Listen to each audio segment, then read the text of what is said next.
Esselamu aleyküm. Tağın oturum elim. Her birinizin canını tağıcın davat bolsun.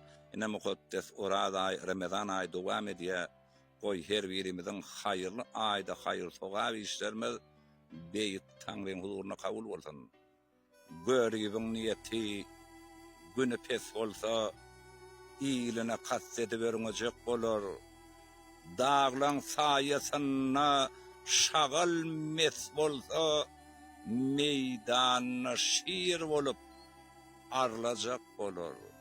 Dostluk berker, ağır gününe kol versen, güller ağlar, söymeceğe gül versen, nadana salamdan anrı yüz versen, töründe ayıbını gülecek olur.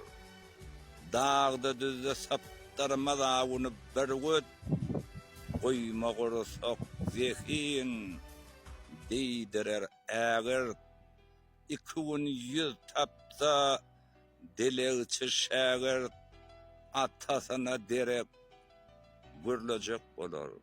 Dertli olur, zarın var olsa, bağışlasan da sancıdır, arın var olsa, aslına çeken, ağın var olsa, yıkılsan dözmez, olacak olur.